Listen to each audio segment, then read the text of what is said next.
Bonjour, bonjour, j'espère que vous allez bien. Bienvenue dans ce live du vendredi 23 février. On est déjà vendredi, la semaine est passée assez vite. Aujourd'hui, on va parler de souffrance. on va continuer le Theravada avec ce petit livre, Les enseignements du Bouddha d'après les textes les plus anciens. Donc, que j'avais présenté la dernière fois, un livre qui est mine de rien assez vieux parce qu'il date pour sa version anglaise des années 60, mais qui est constamment réédité parce que c'est un très très bon bouquin d'introduction sur le bouddhisme. Mais attention, et j'insiste toujours là-dessus, la présentation qui est faite dans ce livre-là, c'est une présentation Theravada. Donc, véhicule des anciens, c'est pour ça d'ailleurs qu'il le dit, d'après les textes les plus anciens, ce qui sous-entend que certains des points qu'il va aborder ou certaines des réponses qu'il va apporter seront valides d'un point de vue Theravada, mais pas forcément complètes et ou à prendre telles quelles d'un point de vue Mahayana. Et c'est toujours, je me répète un peu, mais je préfère insister et réinsister, toujours très important quand on parle bouddhisme, de savoir dans quelle tradition et sous quel angle on se situe, dans quelle école, parce que les réponses qu'on va apporter à des questions seront différentes en fonction de la tradition, en fonction de l'école, en fonction de l'époque, etc., etc. Donc là, on est vraiment sur du Theravada, un petit peu en opposition à ce qu'on fait, notamment le mercredi, quand on parle du Sutra du Lotus ces derniers temps, qui là est vraiment un texte purement Mahayana. Et vous allez voir, vous allez ressentir à force qu'on étudie justement ces deux branches, donc souvent une le mercredi, une le vendredi, vous allez finir par ressentir la différence assez forte entre ces deux traditions, même au niveau de l'ambiance qui s'en dégage. Le Theravada a un côté beaucoup plus austère, le Mahayana a un côté assez flamboyant, on l'a vu quand on lisait les parties de sutra, c'est souvent très imagé, très flamboyant, il y a des bodhisattvas partout, des décorations, etc.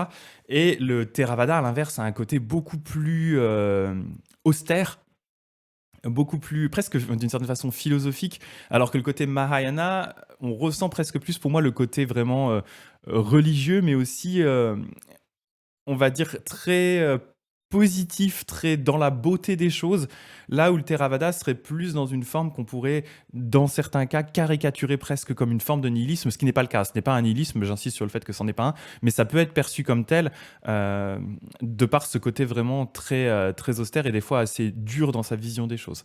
Donc ce qu'on va voir aujourd'hui, à nouveau j'insiste, c'est donc du Theravada. Il y a quelques moments où je vais justement vous apporter une perspective Mahayana là-dessus, pour nuancer un petit peu tout ça.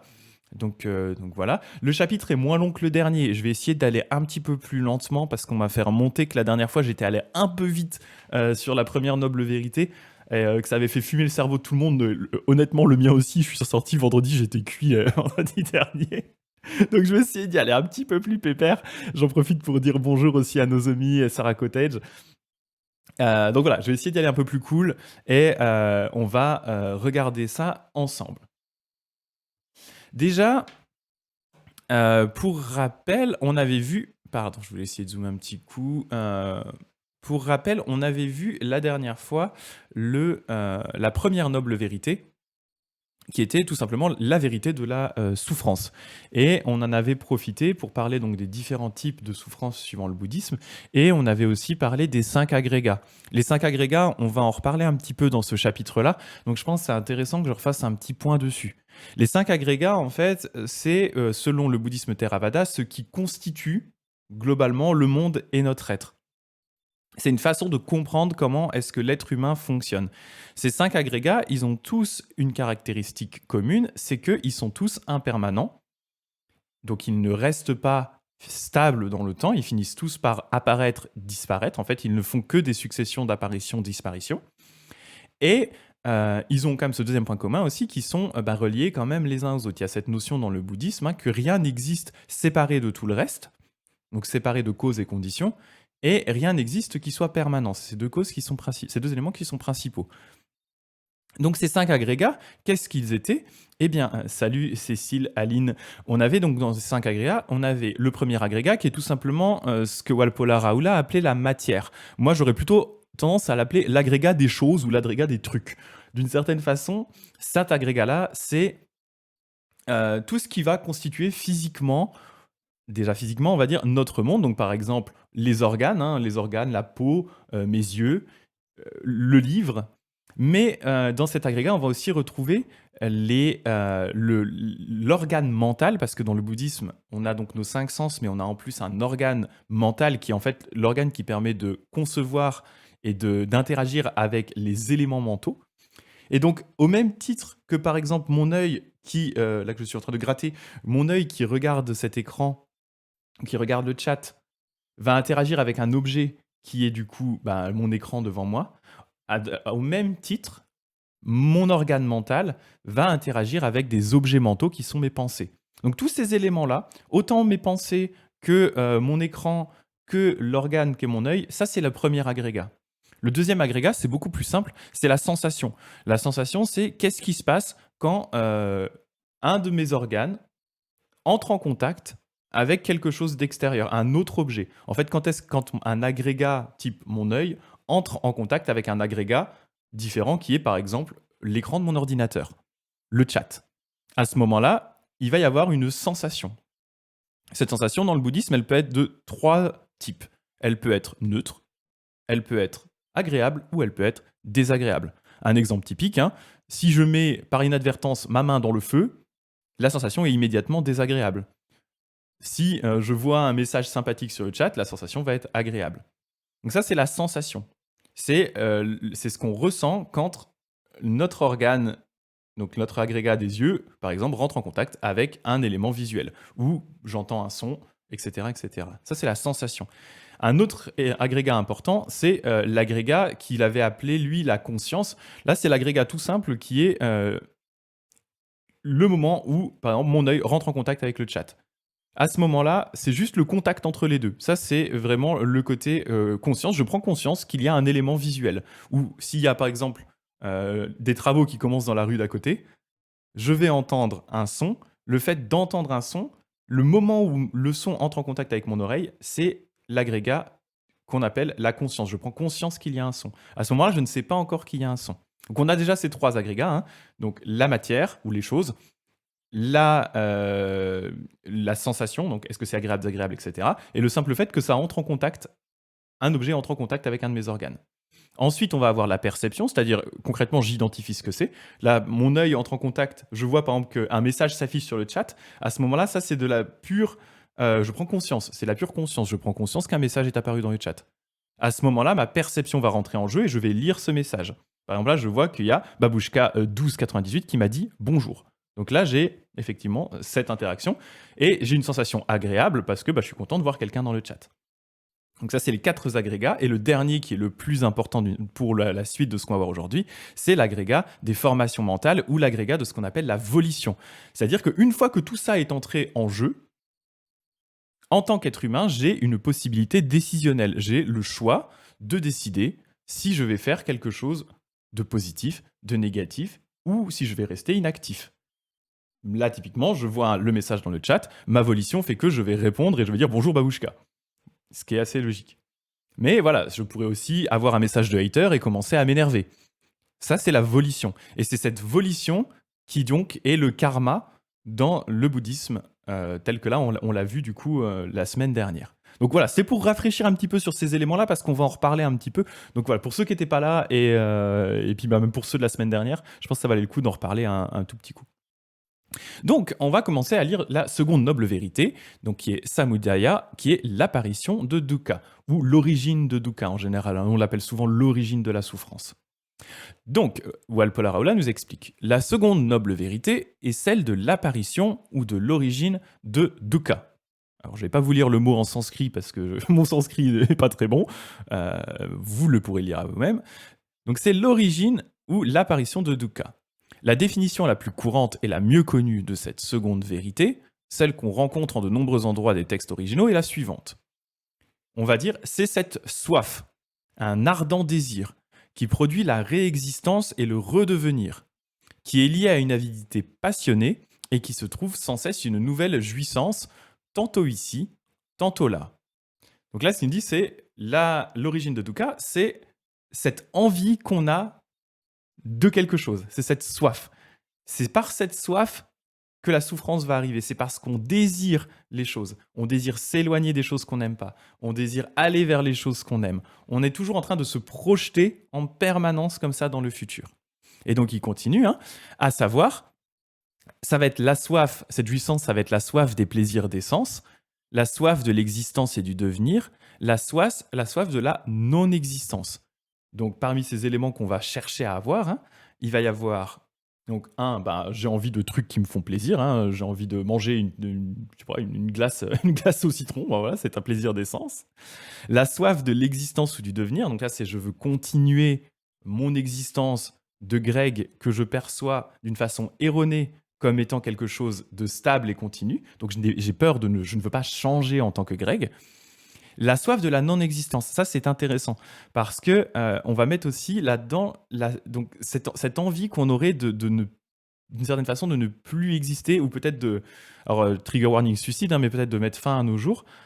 Mais d'une certaine façon, ça ne marche pas aussi parce que on ne coupe pas en faisant cela la réelle cause qui continue à nous projeter dans l'avenir.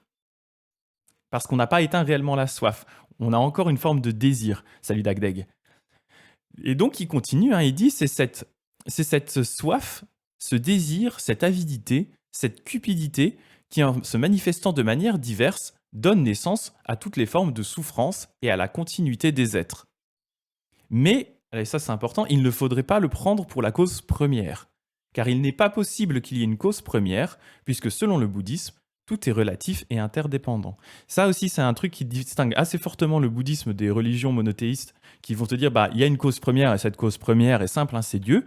Là, ici, dans le bouddhisme, en fait, on n'a pas de réelle cause première. On est dans un cycle continu de choses, un cycle de naissance et de mort, mais quand je dis cycle de naissance et de mort, c'est en fait un cycle de disparition et d'apparition qui est constant et qui est valable autant pour moi et les autres êtres vivants que pour ce livre. Ce livre qui a une existence physique aujourd'hui aura peut-être brûlé demain ou va finir avec le temps par se dégrader, être moisi et va finir par disparaître. Donc tous les éléments ont une apparition. À un moment, ce livre a été imprimé, à un moment, ce livre va disparaître. Et la soif qu'on va avoir et cette cause de souffrance, ça va être l'attachement aux choses comme étant des choses permanentes. Par exemple, si moi j'étais vraiment extrêmement fan de ce livre de Walpola Raoula, je serais relativement anxieux au fait qu'il disparaisse. Et merci pour le follow Sandy SXM007, comme James Bond 007. Donc voilà, je serais attaché à ce livre, j'aurais peur qu'il disparaisse. Alors que, on va dire un Naharat, par exemple, une personne vraiment qui est allée au bout du chemin bouddhiste, a pleinement conscience du fait que ce livre va disparaître. Et donc elle ne va pas s'attacher à ce livre en tant qu'existante permanente, parce qu'elle sait très bien que tout est impermanent. Et donc sinon, après, vous êtes des maniaques comme moi qui, quand il aime bien un livre, l'achète 2 fois. Voilà. Ce qui est le cas avec ce livre-là. Je l'ai en 2-3 fois parce qu'il coûte pas cher et puis je le passe des fois à des gens. J'en ai réellement 2 ou 3 exemplaires. Voilà. Du coup, donc je disais, il n'y a pas de cause première puisque tout est relatif et interdépendant. Mais cette soif, qui est considérée comme la cause, l'origine de dukkha, dépend pour son apparition d'une autre chose qui est... Même cette soif qui est considérée comme la cause, comme l'origine de dukkha, va dépendre pour son apparition d'une autre chose qui est la sensation. Et l'apparition de la sensation dépend du contact. Là, on revient sur les concepts des agrégats. Pourquoi est-ce que je vais réagir d'une certaine façon? Par exemple, imaginons, je reprends l'exemple, j'ai un message de troll dans le chat et d'un coup, ça va me générer peut-être de la colère ou de l'incompréhension parce que je ne comprends pas ce que la personne existe. Ce que la personne dit, pardon, pourquoi la personne existe, non. Pourquoi est-ce que me dit la personne? Pour arriver à cette volition, cette colère, cette chose qui se gêne en moi et qui va peut-être me faire agir d'une certaine façon, il va déjà falloir qu'il y ait un message dans le chat, que ensuite que mes yeux interagissent avec ce message dans le chat, mais avant ça, il va falloir que mes yeux interagissent déjà avec l'écran, etc., etc. Et vous voyez derrière qu'on remonte à des causes encore plus lointaines, parce que pour avoir ce message dans le chat, il faut que la personne se soit connectée dans le chat, il faut que moi, j'ai décidé de lancer un stream, que la personne soit tombée sur mon stream, etc., etc. Donc, à un moment, vous voyez bien qu'en fait, l'enchaînement de causes et d'effets se fait à l'infini en arrière, mais il n'empêche qu'à un moment, je vais avoir une forme de choix qui est j'ai ce message en face de moi, comment est-ce que j'interagis avec ce message? Quelle est l'action, et c'est là le karma, quelle est l'action que je vais réaliser suite à ce message dans le chat? Malgré le fait qu'il y a X causes, mais malgré tout, ces X causes, je n'ai pas forcément la main dessus sur le moment. Je ne peux plus réellement agir dessus. La seule chose sur laquelle j'ai réellement de la possibilité d'action, justement, c'est ma réaction, c'est mon action. Donc, Babouchka qui dit donc le but est de ne pas s'attacher aux personnes aussi. Alors, c'est ça. En fait, c'est de ne pas. Et c'est là où c'est dangereux, et c'est là où on a très très vite un risque de nihilisme avec le bouddhisme, et c'est pour ça que j'essaie de nuancer ce que je lis en même temps pour éviter ce problème-là. C'est pas ça. Le but, c'est pas l'attachement dans le sens où en tant qu'être humain, on va s'attacher aux choses. Mais en fait, le bouddhisme qui va vous dire, c'est garder en tête, souvenez-vous qu'en réalité, ce à quoi vous êtes attaché est impermanent. Parce que on va tous naturellement avoir tendance à croire que autant nous-mêmes que les objets avec lesquels on va interagir, mais aussi avec les personnes qui nous entourent, que tous ces éléments-là, toutes ces personnes, toutes ces choses, et nous y compris, je nous mets nous-mêmes dans la catégorie choses, sont permanentes et qu'elles sont inchangeables. Et ça, c'est important de se rappeler ça. Et c'est ça qui va nous causer vraiment de la souffrance, en fait, c'est que on va s'attacher à la permanence des choses, à la permanence des personnes. On va se dire, ok, cette personne, elle va jamais changer, elle va jamais mourir, etc., etc. Donc c'est ça, en fait, le risque d'attachement ici. Mais on peut vite le lire d'une façon très froide et très détachée. Et c'est là aussi, je le nuancerai un tout petit peu plus loin quand on va discuter. Il parle à un moment des Arahants. Et c'est important justement à ce moment-là de faire le distinguo entre la version Theravada, qui pourrait être lue un peu comme tu le dis là, Babouchka, et la version Mahayana, qui est quand même une approche un petit peu différente de tout ça.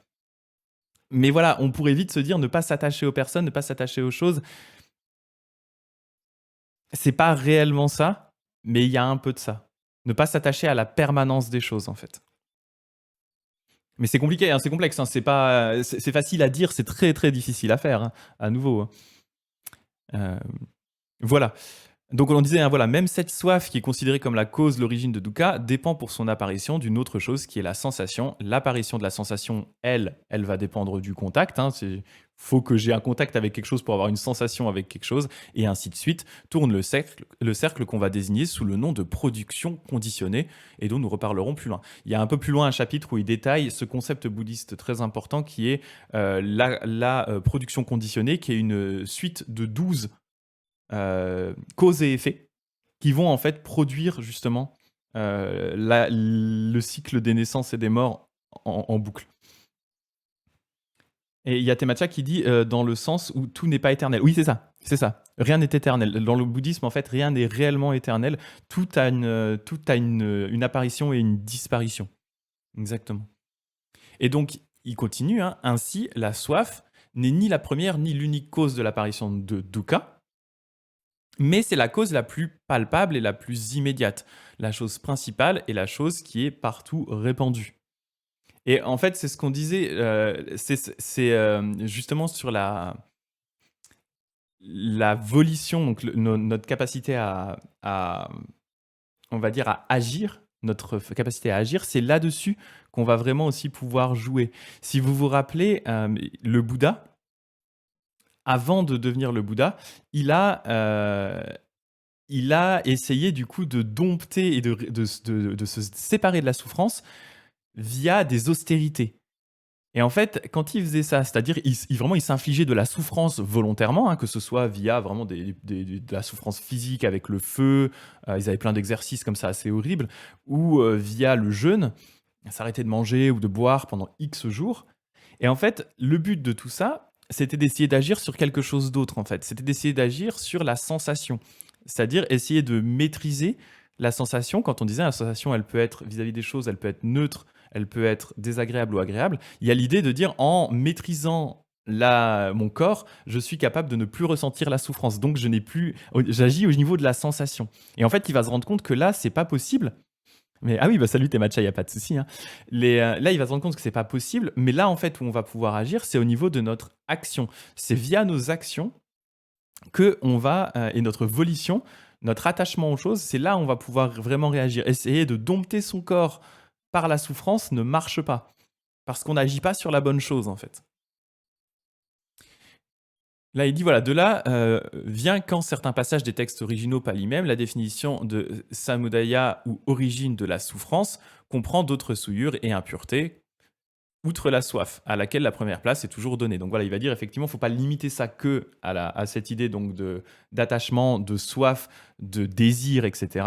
Mais ça reste tout de même la cause principale qui fait qu'on ressent de la souffrance et qu'on crée également de la souffrance. Parce que bien sûr, hein, cette idée de soif n'est pas que applicable à nous. C'est par la soif, c'est par notre désir des choses qu'on va aussi créer de la souffrance autour de nous.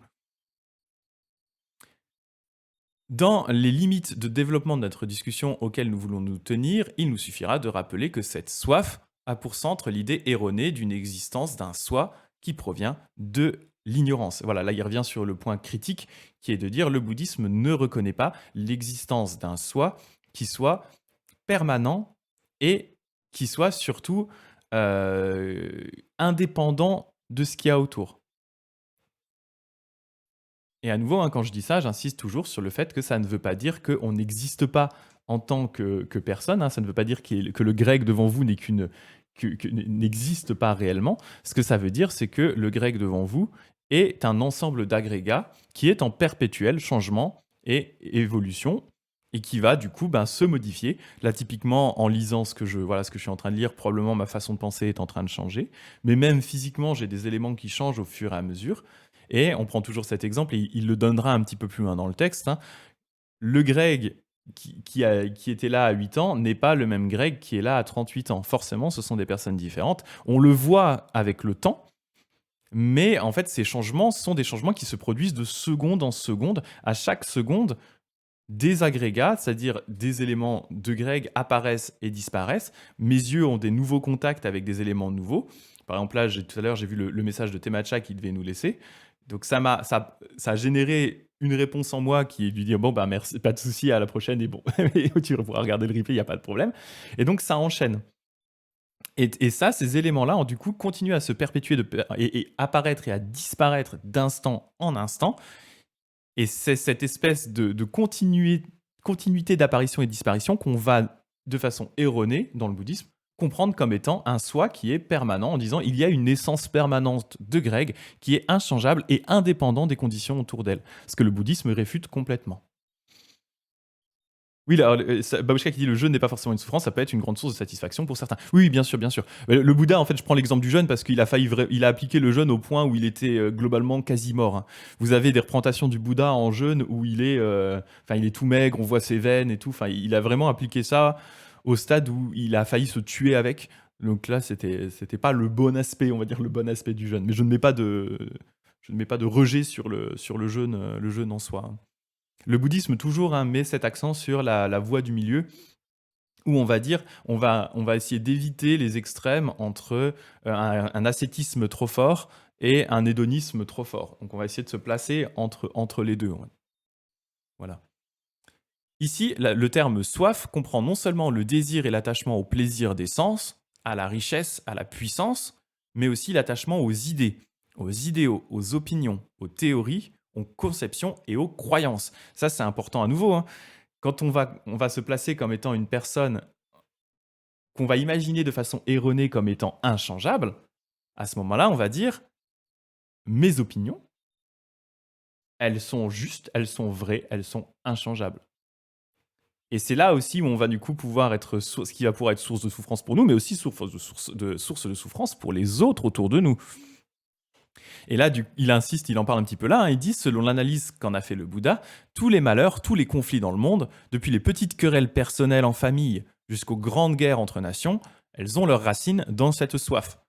Les hommes d'État qui s'efforcent à trouver une solution aux différends internationaux et qui parlent de la guerre et de la paix seulement en termes politiques et économiques ne touchent qu'à ce qui est superficiel. Ils ne vont jamais à la vraie racine du problème. Et en fait, là, il fait du coup une analyse un petit peu plus, on va dire, sociétale et politique, en disant effectivement, cette source de souffrance qui est la soif, qui est la volonté d'en avoir toujours plus, C'est elle aussi qui est à l'origine du coup des guerres, c'est elle aussi qui est à l'origine des conflits. C'est parce que je veux ce qu'a le voisin que je vais essayer de lui prendre. Et donc, tant qu'on n'a pas identifié réellement la source de notre souffrance, la source de la souffrance qu'on crée pour nous-mêmes et qu'on va créer pour les autres, tant qu'on n'a pas réussi à identifier correctement cette source, eh bien, comment est-ce qu'on peut réellement agir dessus? Vous voyez un peu l'idée. Donc tout le monde, il continue, tout le monde admettra volontiers que tous les malheurs sont engendrés par le désir égoïste. Cela n'est pas difficile à comprendre. Là-dessus, je pense qu'on est assez d'accord, hein, c'est assez simple à comprendre. Mais comment ce désir, comment cette soif peuvent produire la réexistence et le redevenir? Ça, c'est pas aussi aisé à saisir. C'est là qu'il nous faut discuter de l'aspect philosophique le plus profond de la seconde noble vérité en relation avec celui de la première. Il nous faut nous faire ici une idée de ce qu'est la théorie du karma et de la renaissance. Donc là, on va arriver sur un point un petit peu plus technique, mais qui est aussi une question que je crois qui m'avait été posée la semaine dernière pendant le live là sur justement la première noble vérité, qui était du coup comment ça marche cette histoire de renaissance? Comment ça marche cette histoire de karma, mais surtout comment marche cette histoire de renaissance? Et là, il va du coup décrire un petit peu mieux tout ça, et vous allez voir, ça rejoint un petit peu ce que j'ai expliqué vendredi. Non, non, Bouchka, t'as pas à être désolé, hein, tout à fait, c'était un bon commentaire, c'était un très bon commentaire, il n'y a pas de souci, il n'y a vraiment aucun problème, hein. Alors, il va expliquer, on distingue quatre éléments quatre aliments comme cause ou condition nécessaire à l'existence et à la continuation des êtres. Donc, quelles sont les conditions pour nous permettre de continuer à exister? Elles sont assez logiques. Il y a déjà la nourriture matérielle ordinaire. Si je ne mange pas ou je ne bois pas, à un moment, je vais mourir. C'est normal. Il y a le contact des organes, des sens, y compris l'organe mental, avec le monde extérieur. Si je n'ai plus de contact physique et ou mentaux avec quoi que ce soit, concrètement, je suis un caillou. Je n'existe pas. Même une plante a des contacts physiques, etc., avec des choses. Donc là, le contact des organes des sens avec le monde extérieur, hein, c'est la deuxième condition. Sinon, je n'existe plus réellement. La conscience, donc là, c'est le fait qu'il faut avoir conscience de ce qui se passe, hein. Si je n'ai plus de conscience des choses, c'est-à-dire si je ne peux plus interagir avec les éléments, effectivement, je n'existe plus. Et il reste ensuite la volition mentale ou la volonté. Alors ça, c'est intéressant parce que du coup, ça ne s'appliquerait pas aux plantes, par exemple. Sauf si on estime que les plantes ont quand même une sorte de volonté, une sorte de volonté inconsciente de devenir. Ça peut être une discussion intéressante. Je ne vais pas rentrer dans ce débat-là. Mais en tout cas, parce qu'en fait, de base, vous savez, dans le bouddhisme, on a ce cycle des renaissances, des naissances et des morts. Et en fait, ce cycle-là, techniquement, n'inclut pas les plantes, par exemple. Il n'inclut que les êtres sentients. Donc, ce qu'on va appeler, nous, les êtres sentients, c'est-à-dire notamment, par exemple, les animaux, hein, qu'on considère comme des êtres sentients. On va inclure et après, diverses formes de renaissance dans le bouddhisme traditionnel, telles que les dieux, les esprits affamés, les enfers, etc., etc. Et donc tous ces éléments-là, tous ces êtres en fait sont caractérisés par le fait qu'elles ont une volition ou une volonté. Je veux dire, même nos animaux, on le voit bien, hein, ils sont bien capables de nous faire savoir ce qu'ils veulent. Mon chat, quand il est pas content, là, ma petite vieille, j'ai une petite vieille à la maison, là, un chat qui a 15 ans maintenant. Et c'est une petite vieille et elle nous fait bien savoir quand elle veut quelque chose. Il n'y a pas de souci. Donc il va nous dire, voilà, il faut ces quatre aliments, ces quatre choses pour pouvoir continuer à exister. Si ces éléments-là sont manquants, si on n'a plus de volition mentale, c'est-à-dire si on n'est plus capable de se projeter, effectivement, on n'a plus réellement d'existence qui continue. Si on n'a plus de conscience des choses, on n'existe plus réellement. Si on ne peut plus avoir de contact avec l'extérieur, c'est-à-dire avec nos sens et avec notre mental, parce que les deux, tout est inclus, hein, à nouveau. Pour le bouddhisme, le mental est un sens à part. On n'existe plus réellement. Et si on mange plus, on meurt. Voilà, point.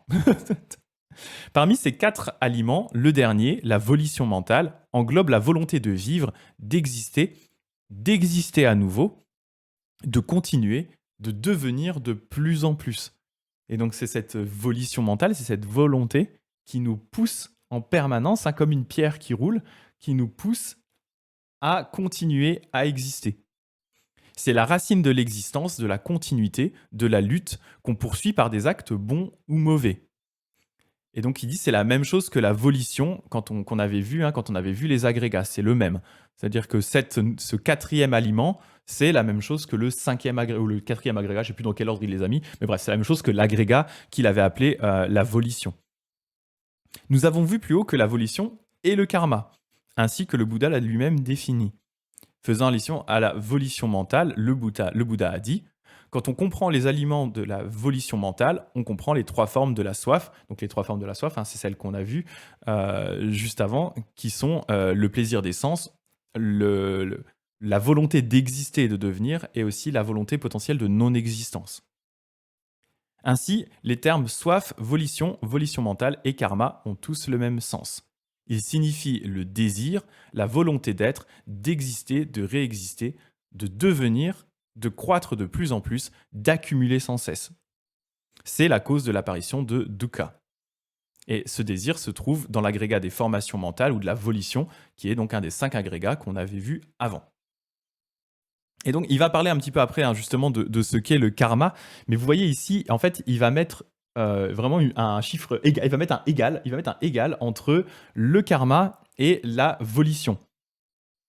Il y a Baleno qui est là. Bonjour Baleno. Baleno, on est en train de lire. Attends, je te le montre. Hop, on est en train de lire l'enseignement du Bouddha parmi les textes les plus anciens, qui est donc un livre assez connu sur le bouddhisme et la philosophie bouddhiste. Voilà, si je ne sais pas si si nous avez déjà rejoint avant ou pas, moi je suis moine bonze dans une tradition bouddhiste japonaise, qui est donc qu'on appelle le Mahayana, du grand véhicule. Et là, en fait, on parle ici du véhicule des anciens, qui est donc ce qui s'approche le plus de ce que le Bouddha a enseigné, mais qui est aussi assez différent de ce qui va être enseigné dans d'autres pays bouddhistes, comme le Japon, par exemple la Chine ou la Corée. Donc là, voilà, on étudie une partie de ce livre-là, et on est sur les 4 nobles vérités, qui sont du coup la souffrance, l'origine de la souffrance, la cessation de la souffrance, et le chemin qui mène à la cessation de la souffrance. Là, on est sur le numéro 2, qui est du coup donc l'origine ou la cause de la souffrance. C'est là où on en est. Voilà, c'est la cause, l'apparition de dukkha, etc. Salut Alice, très bon stream. Merci pour hâte de voir le replay. Ouais, c'est un sujet, merci beaucoup si tu trouves ça intéressant. C'est un sujet qui est dense. C'est vrai que ce livre, moi, c'est vraiment des premiers que j'ai lus, mais franchement, il est costaud. Il demande quand même d'être lu calmement, à tête reposée, revenir dessus pour essayer de comprendre un peu de quoi il parle. C'est pas le plus facile, mais je trouve qu'il donne des bases intéressantes. Et il donne surtout après des bases intéressantes de discussion avec le Mahayana. Ouais. Bienvenue en tout cas, Baleno. Bienvenue à toi. Donc, on va continuer un petit peu. Nous rencontrons ici un des points les plus importants, absolument essentiels, de l'enseignement du Bouddha. Nous devons donc noter clairement avec soin et bien nous rappeler que la cause, le germe de l'apparition de dukkha, se trouve en dukkha même. Donc en fait, c'est dans la souffrance que se trouve la souffrance même, que cette cause n'est pas extérieure. C'est ce que signifie la formule bien connue qu'on rencontre très souvent dans les textes originaux, qui est tout ce qui est la nature de l'apparition, tout cela a la nature de la cessation.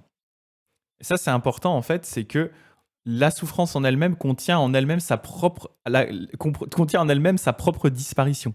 Comme on disait, toutes les choses sont impermanentes. Souvent, les gens prennent ça en paniquant un petit peu, en disant « Ouh là là, tout est impermanent ». Tout est impermanent, ça veut dire notamment que, oui, effectivement, tout ce qui est autour de moi, et moi inclus, en tout cas la conception que j'ai de moi, va finir par disparaître. Il y a un côté du coup très angoissant avec ça.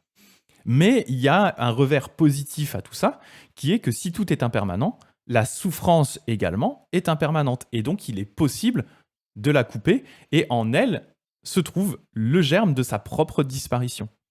Et ça, voilà, au moins, ça a un côté un peu positif et un petit peu plus rassurant à ce côté impermanent, c'est que du coup, même la souffrance elle-même est impermanente et va finir par disparaître. Un être, une chose, un système, s'il a en lui-même la nature d'apparaître, de se manifester, il possède aussi en lui-même la nature, le germe de sa disparition, de sa destruction. Ainsi, dukkha, les 5 agrégats, a en lui-même la nature de sa propre apparition et aussi en lui-même la nature de sa cessation. Et donc, il en reparlera quand on parle. Il dit, on reviendra dessus quand on parlera de la troisième noble vérité. Donc, c'est ce qu'on disait. Hein, en fait, cet attachement qu'on a au moi en tant que personne qui a une essence propre et qui, du coup, est là de façon permanente, en réalité, dans le bouddhisme, ce qu'on va vous dire, c'est non, non, ce qui se passe dans la vérité, c'est que on n'est qu'un ensemble d'agrégats, un ensemble d'éléments qui ne font qu'apparaître et disparaître d'instant en instant en fonction des stimulus qui vont arriver. Comme je disais, hein, l'action de mon œil va s'activer parce que je vois un message du chat, mais va se désactiver derrière parce que soudainement, mon attention va être attirée par un objet mental et je vais réfléchir à ce que je vais dire. C'est ma voix qui va s'activer pour parler de quelque chose. À ce moment-là, en fait, mon organe d'œil, même si techniquement il continue à voir, en pratique, je n'y prête plus réellement attention, donc il est presque éteint, comme mon ouïe à ce moment-là. Et donc, en fait, on n'est qu'un ensemble d'éléments, comme un petit robot, comme une petite machine, qui fait que s'activer, désactiver, s'activer, désactiver. Et ce sont que des éléments différents de nous-mêmes qui ne font que s'activer et se désactiver en permanence. Et c'est cette activation, désactivation continue qui nous donne l'impression d'un être permanent qui continue l'existence. Alors qu'en réalité, ce n'est vraiment que des apparitions, disparitions, très rapides.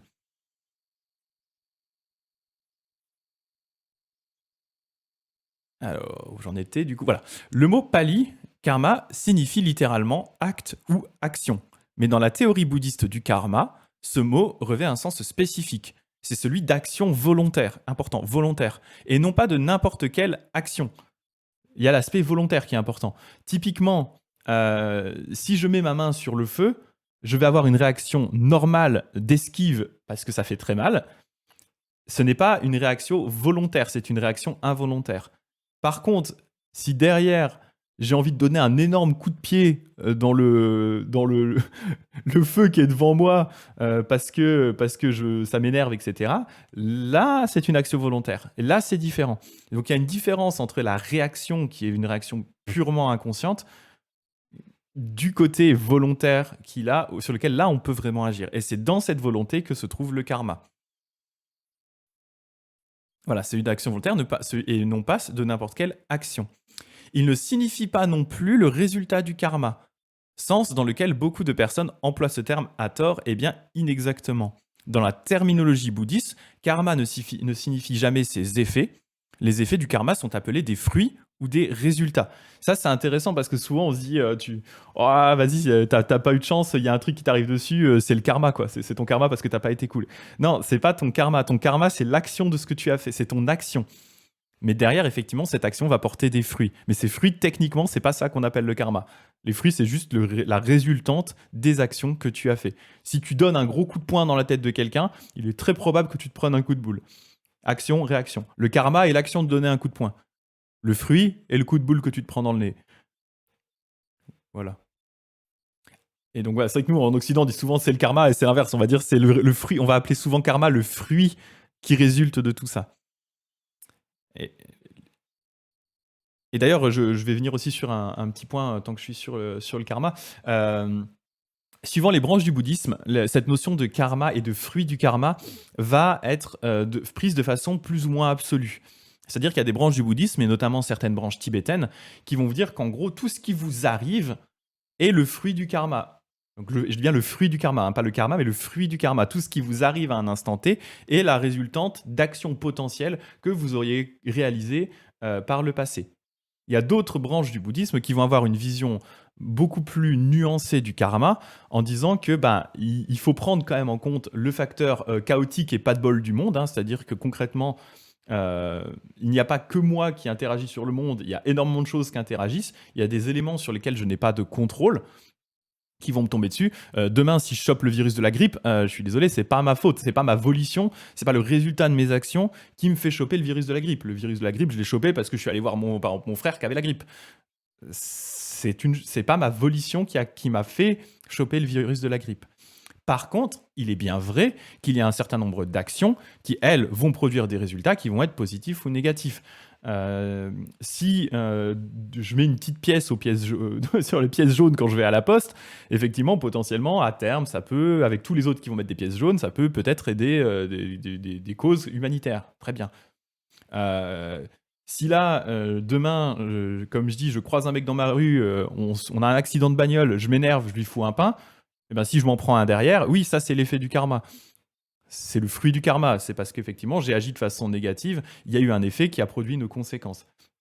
Mais de là à absolutiser d'une certaine façon le karma et faire du karma, enfin les fruits du karma, absolutiser les fruits du karma et dire que tout ce qui nous arrive est le fruit du karma, d'un point de vue personnel, moi ça me pose problème. Il y a des branches du bouddhisme qui vous diront que c'est le cas. Moi, je trouve ça extrêmement négatif comme façon de voir les choses, dans le sens où, euh, d'une part, je trouve que ça simplifie le monde, dans le sens où ça enlève l'aspect chaotique du monde et l'aspect chaotique de l'interdépendance. L'interdépendance fait que malheureusement, je subis les conséquences des cons autour de moi aussi, quoi. Et je fais partie des cons qui interagissent de temps en temps aussi. Donc, le fait de dire que tout ce qui se passe serait le fruit de mon karma, le fruit de causes que j'aurais généré par le passé, moi, ça me gêne. Moi, je trouve que c'est gênant parce que, je sais pas, si demain je suis victime d'un vol, il y a des branches du bouddhisme qui vont vous dire c'est parce que tu as volé dans ta vie d'avant. Je sais pas. Moi perso, j'accroche pas à cette logique.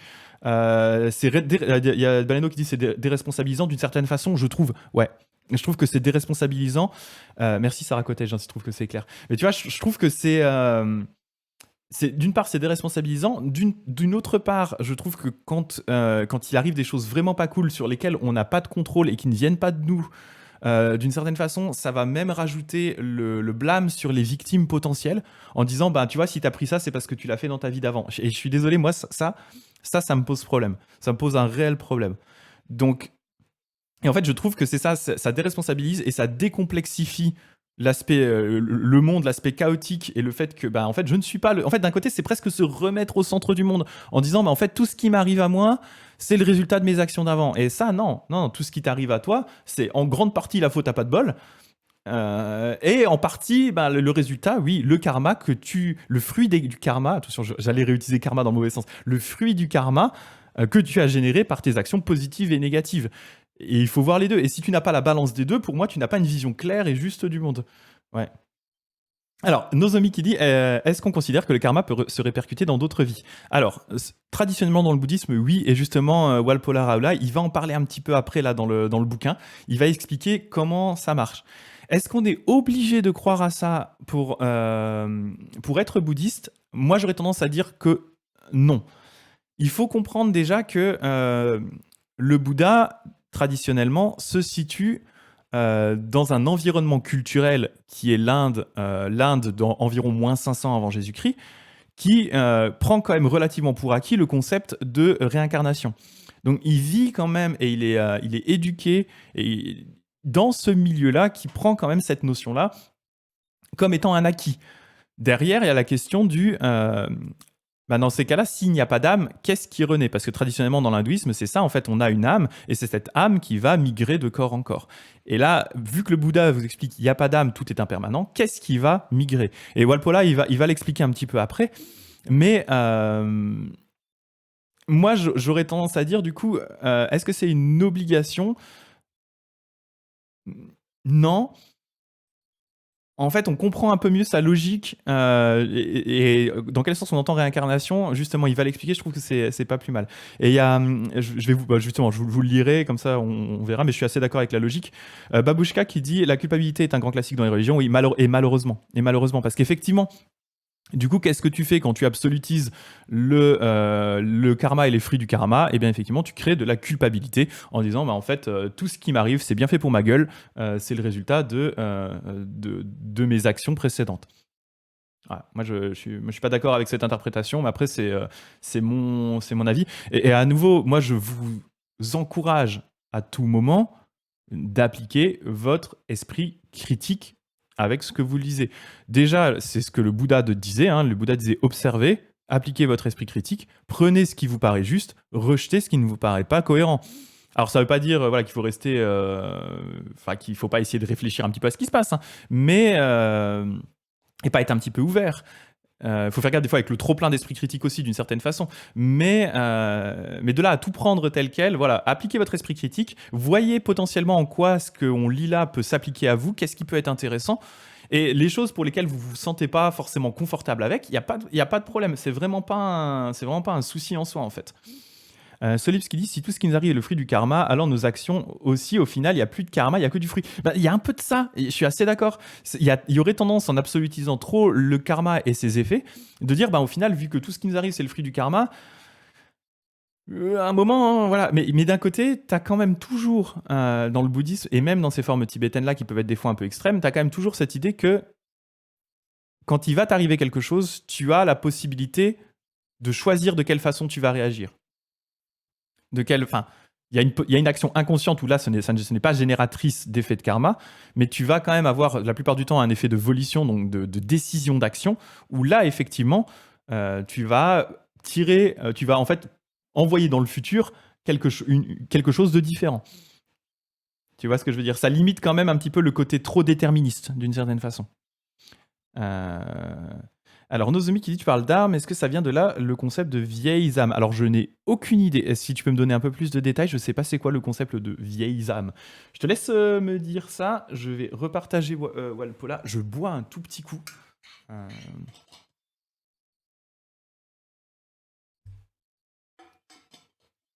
Ah, les streams du vendredi, ils sont chauds patates. Hein. C'est pas la parabole de la maison en feu avec papa et ses gamins qui font n'importe quoi, qui courent d'est en ouest. Hein. Là, on est sur, on est sur un autre level. Alors, les fruits. Voilà, la volonté relativement peut être bonne ou mauvaise, de même que le désir peut être bon ou mauvais. Un bon karma produit de bons effets alors qu'un mauvais karma a de mauvais effets. La soif, la volition, le karma bon ou mauvais, a pour effet une force. La force de continuer dans une direction bonne ou mauvaise. Et c'est ça ce que je disais, hein, c'est un peu cette projection dans le futur. C'est-à-dire que peu importe ce qui va nous arriver, il va nous arriver des choses. On va quand même avoir la possibilité de décider, et c'est là où on casse le déterminisme d'une certaine façon, c'est qu'on a quand même la possibilité de décider. Le déterminisme pur dirait on n'a pas la possibilité de décider, c'est-à-dire qu'on se prend des effets du karma, et on va générer du karma qui va générer des effets, et en fait on n'aurait pas de réel contrôle sur ce qui se passe. Et le bouddhisme rejette toujours cette idée-là en disant non, le déterminisme s'arrête à chaque instant parce qu'à chaque instant, on a quand même, malgré tout ce qu'on a accumulé derrière, la possibilité de partir dans une direction ou d'une autre. Et du coup, c'est cette direction, cet effet, cette force qu'on va projeter dans l'avenir et qui va avoir des effets. C'est logique. La force de continuer dans une direction bonne ou mauvaise. Le bien ou le mal, cela est relatif et se situe dans le cercle de continuité. C'est-à-dire qu'en fait, qu'on agisse en bien ou en mal, malgré tout, on va continuer à générer des effets du karma, et c'est ces effets qui vont nous projeter dans le futur, qui vont continuer à nous faire avancer dans le cycle des naissances et des morts. Cycle des naissances et des morts qui, du coup, est à prendre vraiment ici dans le sens où chaque agrégat, chaque élément qui nous constitue, apparaît et disparaît d'instant en instant. Donc en fait, ce cycle des naissances et des morts se poursuit d'instant en instant. On ne parle pas que de la mort physique de ce corps, on parle vraiment de l'instant. À chaque instant, des éléments apparaissent, des éléments disparaissent. Que ce soit mes pensées, que ce soit mes actions, que ce soit même mon corps, à chaque instant, mon attention est focalisée sur quelque chose de différent. Mon corps interagit avec des choses différentes, les éléments apparaissent et disparaissent. Alors, je reprends vite fait Nozomi.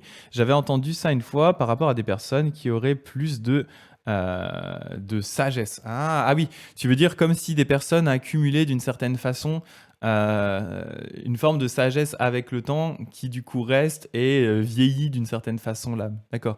Là, on n'aurait pas vraiment cette idée parce que du coup, on aurait ce concept d'âme qui n'existe pas dans le bouddhisme dans le sens où on aurait quelque chose de permanent. Ah, finesse, le commentaire de Gulli est énorme.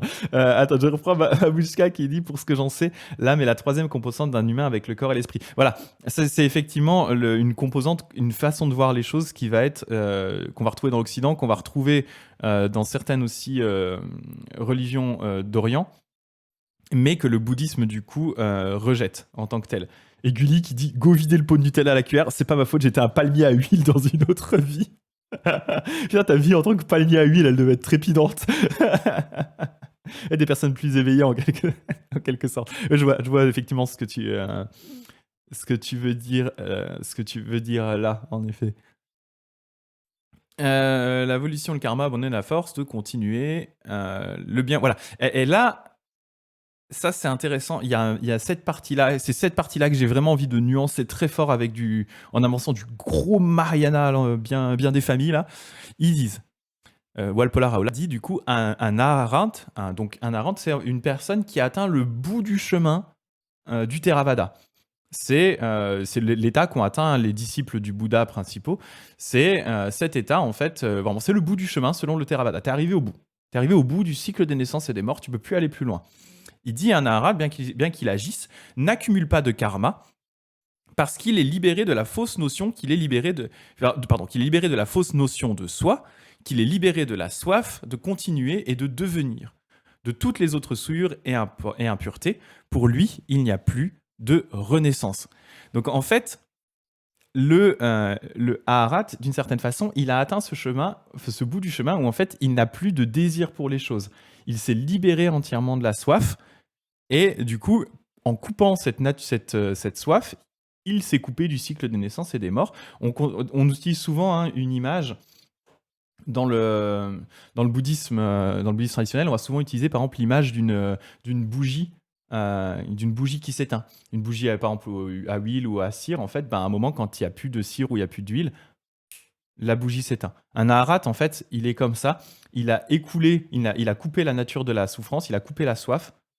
Et du coup, naturellement, il s'éteint comme une bougie. En fait, il continue dans le monde tant que son corps est encore là parce qu'il doit récupérer le fruit du karma qu'il a généré. Et au bout d'un moment, il s'éteint. Et en fait, vous voyez, il y a cet aspect quand même qui peut être perçu comme peut-être un peu froid, moi un peu dur, un peu froid, qui est que il n'a plus de désir, il a coupé la source et il disparaît. Et c'est là en fait où le Mahayana va bonjour Douditch d'ailleurs arrive sur le live dans un tourbillon de feuilles mortes tout en arborant un sourire ultra bright. Hey, ultra bright. Yeah. On parle de la souffrance. Yeah. La souffrance dans le bouddhisme. Yeah. Et salut. Et donc vous voyez, à ce côté un petit peu froid, un petit peu, j'ai coupé la source de tout désir, de toute souffrance, et je disparais. Et en fait, le Mahayana va apporter une espèce de nuance à ça. Parce qu'en fait, dans le Mahayana, vous vous rappelez, on a parlé du Mahayana, on a parlé du concept de bodhisattva. Le concept de bodhisattva, c'est le concept de cet être qui, plutôt que de décider de disparaître du monde, va décider au contraire de... Ah, il disparaît où? Ça, c'est un bon point, on y reviendra après. Plutôt que de disparaître, il va continuer à revenir dans le cycle des naissances et des morts en boucle, mais volontairement, ça c'est important, volontairement, pour aider les êtres. Et comment est-ce qu'il va faire ça? Parce que vous voyez bien que si on coupe la soif, eh bien, si on coupe la source de la souffrance, si on coupe la soif, si on coupe vraiment le désir, selon le bouddhisme, en fait, on finit par disparaître. Donc pour le bodhisattva, comment est-ce qu'il fait pour lui rester dans le monde? Eh bien, en fait, le bodhisattva, l'élément le plus important d'un bodhisattva, c'est ses vœux. En fait, un bodhisattva va devenir un bodhisattva réellement au moment où il va générer l'esprit d'éveil, c'est-à-dire il va générer ce désir de devenir un Bouddha pour le bien des êtres. Et à ce moment-là, il va émettre des vœux. Il va dire, par exemple, un bodhisattva comme Kannon, dont on a parlé lundi, Kannon va émettre le vœu de ne pas devenir un Bouddha, de ne pas atteindre l'extinction, tant qu'il restera des êtres qui seront dans la souffrance. Un bodhisattva comme Jizo, j'en ai un tout petit là-bas. Jizo, c'est le... Attendez, je vous montre un Jizo, rapidos.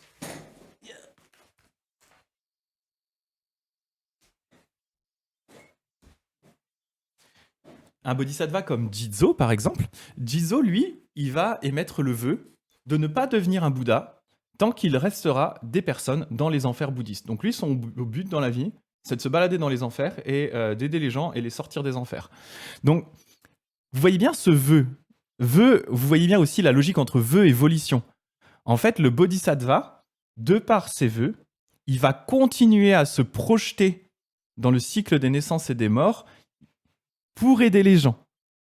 Et c'est ça que les bodhisattvas et du coup que le grand véhicule, le Mahayana, va reprocher aux tenants du petit véhicule du Theravada, c'est le fait que eh bien, il se coupe entièrement de la souffrance, il se coupe de la soif, mais au final, en faisant ça, il s'éteigne eux-mêmes et point barre. Et il s'occupe pas réellement de ce qui se passe pour les autres autour. Donc c'est assez intéressant parce que du coup, le Mahayana va contourner un petit peu cet aspect un peu froid du Theravada en disant, ben non, en fait, un bodhisattva, lui, va continuer. En fait, il va presque utiliser, si vous voulez, ce désir, cette soif d'une certaine façon, il va presque l'utiliser à son avantage via des vœux pour continuer à se projeter dans le cycle des naissances et des morts. Ouais, c'est assez complexe, hein. Je dis pas, ça demande un petit peu voilà, de réflexion, etc. Mais moi, j'aime cette idée, et c'est pour ça que moi, je suis un bon Mahayana et pas Theravada, dans le sens où j'apprécie en fait cette logique qui est de dire, plutôt que de chercher vraiment l'extinction pure pour soi, en fait, on continue à rester dans le monde pour aider les gens, en fait. Et les bodhisattvas, parce que moi, je me considère pas comme un bodhisattva, je me considère comme étant le, la cible des bodhisattvas, la cible des bouddhas et des bodhisattvas d'une certaine façon. Le fait d'imaginer qu'il reste en fait que des bouddhas et des bodhisattvas continuent à interagir, à venir dans ce monde pour le bien de tous les êtres en boucle, je trouve ça beaucoup plus positif et agréable comme vision que la vision Theravada, qui va être de dire, bah, mon but c'est de m'éteindre, comme une bougie. Voilà, éteint. Voilà un peu le truc. Alors je vois Gulli qui dit, ah non, qui c'est qui dit, ah oui, Sarah Cottage et Nozomi qui disent trop cute. Ouais, j'adore ce petit Jizo. J'en ai un dans mon Butsudan aussi qui est très très cute, mais celui-là il est trop mignon. Sophie qui me l'a offert, il est cute, cute comme tout, ce petit Jizo. Je me mets là. Donc Jizo qui se balade dans les enfers. Et pour la petite anecdote, il y a vous trouverez des fois des statues de Jizo au Japon qui sont posées sur des petites fontaines. Et vous avez souvent des louches qui sont posées sur la fontaine. Et le but, c'est d'asperger Jizo. Parce que comme il est dans les enfers, à aider les gens, et en général, il a chaud. Alors, dans le bouddhisme, en réalité, il y a des enfers chauds et des enfers froids. Donc, s'il est malheureusement dans un enfer froid à ce moment-là, c'est dommage de lui balancer de la flotte dessus, mais vous pouvez pas savoir. Techniquement, il est un peu partout en même temps. Et du coup, voilà, vous pouvez le rafraîchir en lui mettant de l'eau dessus. Ça lui fait du bien. Gulli qui dit, j'ai envie de devenir ami de cette figurine adorable, de partir au week-end avec lui et de mater Netflix avec lui. Non, mais il est génial, le Jizo. Franchement, Jizo. Ouais, Jizo, c'est un très très beau. J'en ai un tatoué sur la jambe de Jizo. Il est adorable. Et vous en verrez beaucoup, hein, si vous allez bien sûr au Japon, quoi. Alors, je regarde un petit peu les questions. Dolich qui dit, pour ce qui est de votre débat, j'aime beaucoup la cosmologie mise en place par le roman de Werner Werber, L'état atonaute, dans lequel l'âme humaine est un espèce de contrôle continu tout au long de sa vie terrestre, et selon la notation obtenue, elle est provenue ou rétrogradée. Je suis athée, je trouve ce système méritocratique intéressant. Et c'est vrai que du coup, dans le bouddhisme, en fait, tu retrouves quand même traditionnellement, c'est un peu cette logique de méritocratie, dans le sens où c'est le fruit de ton karma qui va générer en fait tes naissances dans des environnements différents. Avec des limitations aussi, on prend ou on prend pas, hein, à nouveau ce genre de discussion. Ça peut aussi générer des fois des certaines problématiques en disant, bah, si t'es né dans un pays en guerre et que t'es pauvre et tout, bah, c'est parce que t'as fait un mauvais karma avant, donc c'est bien fait pour ta gueule. J'ai des problèmes avec ça. J'ai des problèmes avec ce genre de logique. Moi, ça me gêne. Je n'aime pas ça. prenez ce que vous pouvez prendre. Et voilà, toujours pareil, même conseil. Baleno qui dit, je lis sur Wikipédia que un des maîtres du Jodo Shinshu s'appelle Genshin. Un rapport avec Genshin Impact. Alors, je ne pense pas que c'est de rapport avec Genshin Impact, mais du coup, quand tu cherches Genshin sur Google Images, et ben, tu tombes sur plein d'images de Genshin Impact, et je trouve pas beaucoup d'images du moine, ce qui est des fois embêtant pour trouver des images de Genshin. Alors, Genshin, effectivement, c'est un moine. Il est considéré comme un des 7 patriarches du Jodo Shinshu, donc de la branche dans laquelle j'ai été ordonné. Et il est connu notamment pour avoir écrit un texte très poussé qui décrit les enfers bouddhistes, qui est un peu l'équivalent de Dante, mais version bouddhiste, quoi. Donc, et qui a du coup inspiré. Il s'est exporté en Chine et tout, et ça a beaucoup marqué l'imaginaire populaire et l'art aussi relatif à tout ce qui est enfer, démons, etc. Ça a été vraiment beaucoup impacté par le livre de Genshin qui s'appelle le Hojo Yoshu. Voilà. Trop bien, faut l'hydrater, le petit Jizo. Bah ouais, il faut l'aider, hein, il est dans les enfers. Hein. Ah oui, alors voilà. Gulli qui dit pourquoi, qu'est-ce qui se passe quand on s'est éteint? Pourquoi les gens veulent disparaître? Alors ça, c'est un point intéressant parce qu'en fait, dans le Theravada, traditionnellement, le Bouddha, ça fait partie des questions auxquelles il n'a pas voulu répondre. Il y a un set de questions spécifiques pour lesquelles le Bouddha a gardé le silence. Et une de ces questions, une de ces réponses est qu'est-ce qui se passe quand on s'éteint? Qu'est-ce qui se passe quand on est un arahant qui a atteint cet état-là et qu'on arrive au bout? Vaspasirt. Mais en fait, il n'a pas répondu. C'est extrêmement frustrant. C'est vraiment très très frustrant. Parce qu'en fait, dans le Theravada, le Bouddha voulait éviter de faire trop de suppositions métaphysiques. Et il a dit simplement, la réalité est, vous avez de la souffrance. Il y a la souffrance. Le but d'un Naharat, c'est de se séparer de la souffrance. Une fois qu'il a séparé la souffrance, eh bien en fait, il s'est séparé de la souffrance. Voilà. Ça répond pas vraiment à la question, hein. C'est chiant, hein. Il n'a pas répondu. Ça fait partie des points sur lesquels il n'a pas répondu. Donc voilà, je ne sais pas. Je ne peux pas vous répondre. Et à nouveau, c'est pour ça que moi, j'ai toujours une légère préférence pour le Mahayana, où là, on va aller un petit peu plus... On va contourner cet aspect-là, et on va dire... Oh ouais, mais en vrai, une fois que tu es devenu un Bouddha, bien sûr, les Bouddhas, ils entrent en extinction, mais de l'autre, ils sont toujours un peu actifs, et puis voilà, les bodhisattvas, et tout ça, tout ça, tout ça. Voilà. Je vous laisse sur cette non-réponse du Bouddha, à laquelle du coup je ne peux pas réellement répondre non plus. Ouais. Euh, voilà, voilà. Je continue un petit peu, mais c'est frustrant, hein, c'est extrêmement frustrant. Imaginez le mec qui lui a posé la question quand il lui a répondu ça, il devait être genre, mais mec. En fait, le Bouddha, je reviens un coup et puis j'arrête avec ça, mais le Bouddha, en fait, a expliqué que, en fait, l'urgence, c'est pas vraiment les réponses à ces questions-là. L'urgence, c'est de vous séparer de la souffrance, en fait. Donc moi, je vous enseigne, enfin moi, le Bouddha, pas moi, hein. Le Bouddha, il dit, je vous enseigne comment vous libérer de la souffrance. C'est ça que vous devez mettre en pratique. Le reste, en fait, vous posez pas trop de questions, en fait. Concentrez-vous sur ce qui est urgent.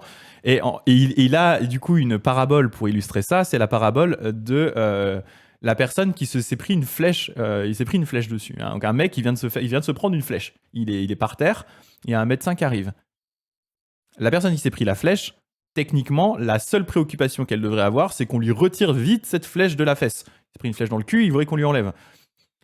S'il commence à demander, non mais je voudrais, avant que vous m'enleviez la flèche, please, je peux savoir c'est qui a tiré? C'était quoi son arc? C'était un mec, une fille? Ouais, c'est quoi son âge? Ouais, quand vous aurez les réponses à tous ces trucs, please, enlevez la flèche. Et le Bouddha, il dit, bah non, les gars, faut enlever la flèche. Le reste, c'est pas vraiment problématique en fait.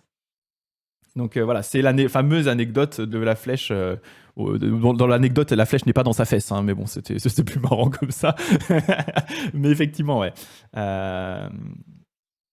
Je vais reprendre juste, c'était les Thanatonautes. Adolf Hitler a été rétrogradé en bonsaï et il vit sous la coupe d'un enfant un peu sadique à l'enfer.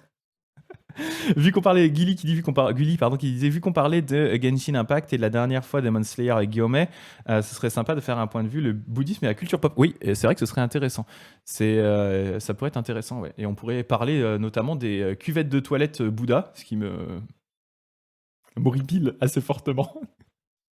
Parce qu'effectivement, en fait, il y a bouddhisme pop culture, si vous voulez. Il y a bouddhisme et on va dire l'influence que ça a pu avoir sur la culture japonaise et par extension la pop culture, typiquement Gyomé dans Demon Slayer, qui est un pratiquant probablement de ma branche Jodo Shinshu ou Jodoshu. Ça, c'est intéressant. Mais il y a aussi l'aspect vraiment appropriation culturelle, mais de façon mal comprise, où tu vas retrouver des statues de Bouddha chez Jiffy parce que ça fait zen. Et l'utilisation aussi du mot zen qui est complètement détourné, où les gens vont dire ah ouais c'est trop bien, ce salon de massage il est zen et tout, alors que n'importe quelle personne qui a foutu les pieds dans un temple zen, ah bah mon gars, le fun il est pas là, hein, je veux dire, et c'est pas pour critiquer le zen, hein, c'est un fait, hein, je veux dire, le zen est une tradition dure et austère, c'est pas, t'es pas dans un salon de massage quoi. C'est voilà.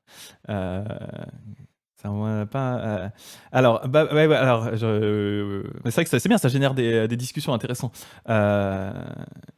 Avant, j'étais un aventurier, puis j'ai pris une flèche dans le cul. Et Babushka qui dit c'est un peu glauque, pas de souffrance, ça avoue à pas de sentiment, donc une forme de psychopathe, devenir un psychiatre, c'est pas vraiment mon kiff. Et alors, voilà. là, justement, je reviens sur le bodhisattva, je reviens sur... Regardez-le. Est-ce qu'il a une tête de psychopathe, mon Jizo? Est-ce que mon beau Jizo, là, vous n'avez pas envie de lui faire un câlin? Parce qu'en fait, c'est ça le Mahayana. C'est cette logique de dire, je me libère de la souffrance, j'aide les autres à se libérer de la souffrance. Et quel est vraiment le sentiment, quelle est la chose que je veux mettre le plus en avant pour me libérer de la souffrance? En réalité, il y en a deux. Il y a deux choses qu'on va cultiver en priorité dans le Mahayana. C'est la compassion et la sagesse. La compassion, qui est de dire que, eh bien, mon but est d'aimer et d'aider tous les êtres. Et la sagesse, qui est de cultiver le fait que j'ai conscience que malgré tout, tous ces êtres-là, ce sont des éléments qui changent en permanence. Et ces deux éléments vont toujours ensemble, la sagesse et la compassion.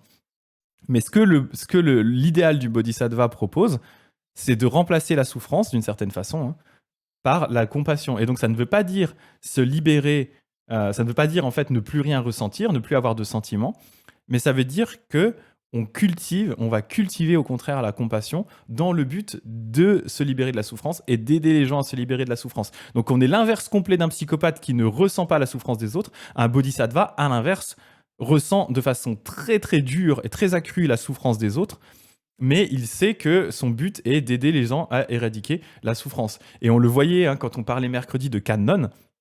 Kannon, c'est l'archétype même du bodhisattva. Il écoute les voix du monde. Techniquement, son nom, hein, Kannon, c'est Kanzeon, c'est le bodhisattva qui écoute, qui entend les voix du monde. Il entend la souffrance des autres pour venir à leur aide. Donc c'est tout l'inverse d'un psychopathe. Voilà. Alors, je vois que ça part en caradoc, là, un petit peu de Kaamelott qui passe dans le chat. Un chat ne serait pas un vrai chat si à un moment il n'y avait pas quand même des références à Kaamelott qui tournent. Ça ne marcherait pas. Donc voilà, j'espère que j'ai un petit peu clarifié comme ça. C'est pour ça que j'aime apporter quand même la nuance Mahayana parce que je veux éviter de tomber dans le côté nihilisme perçu qu'on pourrait avoir des fois en lisant de façon un peu trop proche le Theravada ou des fois de façon un peu mal comprise. Mais le Theravada peut très vite donner cette lecture-là. Le Mahayana, déjà beaucoup moins en fait, déjà beaucoup moins. Voilà, et à nouveau, Bojizo, voilà. Donc, pas le bon écran. On continue la volonté, j'en étais, voilà, produit nos effets, la soif, la volition, bon ou mauvais a pour effet. Voilà, on parlait de la force.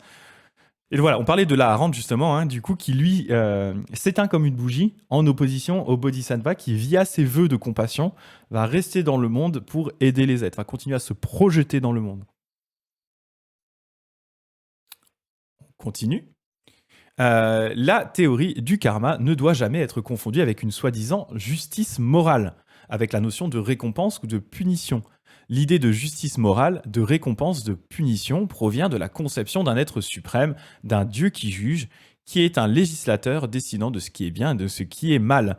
Le mot justice est ambigu et dangereux. En son nom, il est fait plus de mal que de bien à l'humanité. En effet, hein, là, ce qui veut dire Walpola, hein, c'est cette idée que la justice, c'est souvent la justice de quelqu'un sur quelque chose. Donc, c'est une, ça peut être utilisé de façon relativement mauvaise.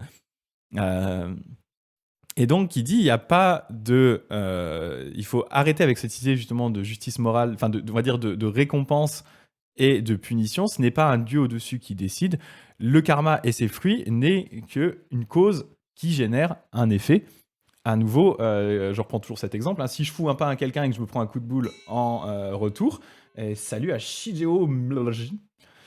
Si je donne un pain à quelqu'un et que je me prends un coup de boule en retour, il n'y a pas de Dieu au-dessus qui a dit ah, il a donné un pain, please, quelqu'un pour lui filer un coup de boule, s'il vous plaît, coup de boule.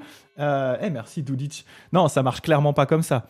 C'est un effet, enfin c'est une cause qui a généré un effet, une cause négative qui a généré un effet négatif. Voilà. La théorie du karma est une théorie de cause et d'effet, exactement ce que je viens de dire, hein, d'action et de réaction. Pain / coup de boule. Elle exprime une loi naturelle qui n'a rien à voir avec l'idée d'une justice rétributive. Il n'y a pas au-dessus un mec qui tient le compte de karma et des effets en disant « Alors Joe, il a 3 points de karma négatif, qu'est-ce qu'on lui balance dans la gueule ?» Non, ça marche pas comme ça. Même si, à nouveau, certaines branches du bouddhisme pourraient quand même être tentées d'aller sur ce terrain-là. terrain que moi je veux éviter à tout prix, please. Euh, Toute action qui est appuyée sur une volition produit ses effets, ses résultats. Si une bonne action produit de bons effets et une mauvaise action de mauvais effets, ce n'est pas une question de justice ou de récompense ou de punition ordonnée par une puissance qui juge la nature de l'action. Cela résulte simplement de la nature propre de celle-ci, de sa loi propre. Ce n'est pas difficile de le comprendre quand on prend des bons exemples. C'est l'effet papillon un peu. Oui, c'est l'effet papillon. Parce qu'en fait, c'est ça aussi, un peu par contre, le point qui se passe des fois avec le karma et ses effets, c'est qu'effectivement, des fois, on va générer des actions et on va pas forcément en voir facilement les effets du karma. Les effets en fait de cette action ne vont pas se voir facilement, simplement parce que ça va peut-être se répercuter sur très très longtemps, ou ça va avoir un micro-effet qui va peut-être avoir un effet sur plus long terme. Et c'est pour ça qu'en fait, moi, j'ai toujours du mal. J'essaye d'éviter de trop utiliser le mot karma d'un point de vue personnel, parce que le mot karma est très connoté en Europe, en Occident, et avec des mauvaises compréhensions du mot karma, de ce que ça sous-entend. Moi, je préfère me simplifier la vie et parler de volition, donc de décision, et des causes et des effets qui sont générés. Donc la cause étant la volition et des effets générés par mes actions. En fait, c'est ça. Je préfère parler d'actions et des effets de mes actions plutôt que d'utiliser un mot compliqué qui va générer des fois des compréhensions erronées. Voilà. C'est parti sur des discussions de câblottes en parallèle, là. Mais voilà, vous voyez un peu l'idée. Des fois, vaut mieux partir sur des choses simples, retourner un peu à des basiques, plutôt que des fois d'utiliser des mots avec toute la connotation un peu, voilà, un petit peu mal comprise du mot. D'ailleurs, toujours la problématique du traducteur que j'avais déjà abordé un petit peu, qui est quand on traduit un texte d'une langue étrangère, qu'il y a certains mots qui sont intraduisibles directement, tel type le mot karma dans cette situation-là. Qu'est-ce qu'on en fait? Est-ce qu'on le laisse tel quel en le définissant et par contre après en espérant que les gens, quand ils vont parler de karma, ils auront tous la même définition, ce qui en réalité a très peu de chances de se produire? Ou alors est-ce qu'on choisit d'autres mots qui vont pas forcément rendre correctement, ou des phrases pour essayer de s'approcher au plus près du sens. Voilà. Oui, l'effet papillon dans le bouddhisme, effectivement, est une réalité, complètement, bien sûr. Bien sûr, bien sûr. Mais l'effet papillon est une logique. Je veux dire, l'effet papillon est un effet relativement logique. La plupart des actions il y a des actions qu'on va pas la plupart, pardon, mais il y a des actions qu'on va réaliser qui parfois peuvent être des petites actions qui vont avoir des répercussions sur d'autres personnes, qui vont avoir des répercussions sur d'autres choses, et ça va partir, etc. Donc, si vous n'avez pas les bases, vous n'avez pas les bases. Vous n'avez pas les bases. Donc, voilà tout ça. Mais ce qui est difficile à concevoir, c'est que, suivant la théorie karmique, les effets d'une action basée sur une volition puissent continuer à se manifester même dans une vie posthume. Ça y est, on y arrive. On y arrive à la vie posthume. Il nous faut donc expliquer maintenant ce qu'est la mort selon le bouddhisme. Voilà. Là, on arrive à la question. Là, on arrive au point qui est toujours un petit peu compliqué. Nous avons vu qu'un être n'est qu'une combinaison de force ou d'énergie physique et mentale. Ce que nous appelons la mort, c'est l'arrêt complet du fonctionnement de l'organisme physique. Bon, jusque-là, on est d'accord. Quand on est mort, on est mort.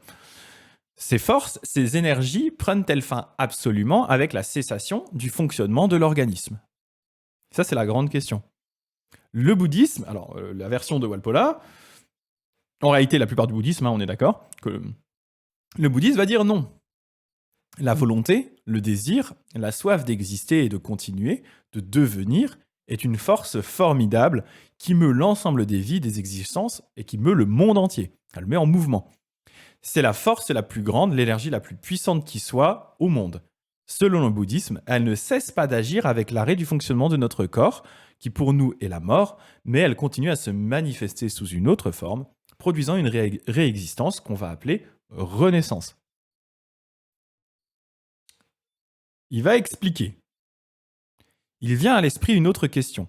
Et ça, c'est la bonne question, la question que tout le monde se pose, qui est s'il n'y a pas d'entité permanente, s'il n'y a pas d'entité immuable, s'il n'y a pas de substance telle qu'un soi ou une âme, qui soit donc du coup permanent et immuable, qu'est-ce donc qui peut réexister ou renaître après la mort? Excellente question. Et là, il va du coup faire le move classique qu'on fait tous dans le bouddhisme quand on explique ça, qui est le move que j'ai déjà fait moi-même, qui est de dire, avant d'en venir à la vie après la mort, considérons donc ce qu'est la vie présente. Comment maintenant elle se continue? Ce que nous appelons vie, nous l'avons déjà répété, c'est la combinaison des 5 agrégats, une combinaison d'énergie physique et mentale. Celle-ci, elle change continuellement, d'instant en instant. Elles ne restent pas identiques pendant 2 instants consécutifs. Elles naissent, elles meurent à chaque instant. Et donc là, il cite le Bouddha qui dit quand les agrégats apparaissent, déclinent et meurent, au bhikkhu, donc au moine, à chaque instant, vous naissez, vous déclinez, vous mourrez. Et à nouveau, ça c'est dans la logique de dire qu'il n'y a pas de soi qui soit permanent et inchangeable, qui veut dire que du coup, à chaque instant, je meurs et je renais. À chaque instant, en fait, il y a une force qui continue. Il y a quand même une sorte, c'est comme une sorte de rivière qui coule d'une certaine façon. Mais cette rivière n'a pas d'identité fixe, n'a pas de choses propres. Mais je continue à chaque instant à apparaître et à disparaître au fur et à mesure que les agrégats qui me composent, donc autant le côté agrégat mental que les agrégats physiques, plus le toucher, la mise en contact avec les choses, la perception, la sensation, etc. Tous ces éléments-là apparaissent et disparaissent à chaque instant. Là, j'ai lâché mon livre et je n'ai plus de sensation réelle au niveau de ma main. L'agrégat du toucher a lâché le livre. Je suis quelqu'un de différent. C'est assez contre-instinctif. Et je pense, vous savez, je vous avais raconté cette anecdote qui disait que le Bouddha, quand il a atteint l'éveil, il s'est assis et il s'est dit, oh punaise, comment je vais expliquer ça aux gens? Oh, aïe, aïe, aïe, aïe, aïe, c'est pour gagner. Oh là, ça va être dur. Et il y a Brahma qui lui a dit, ouais, bah vas-y quand même. Du coup, le Bouddha hésitait en disant, ouais, bah peut-être que je devrais rester sur mon rocher là, dans le kiff, je me suis libéré de la souffrance. C'est bien en fait, je suis pas mal là, non? Et Brahma lui a dit, ouais, non, mais gars, ton but c'est quand même d'enseigner aux gens, va pas faire l'égoïste. Mais je pense que ça, c'est vraiment le truc difficile dans le bouddhisme et tellement contre-instinctif. On a tellement envie de s'attacher à une essence qui soit immuable, à une âme, à une essence immuable en fait, et qui soit indépendant du reste, c'est vraiment dur à accepter. C'est dur, ouais, c'est vraiment vous êtes pas prêts les gars, c'est vraiment ça, c'est le point, pour moi c'est le point dur, le point difficile.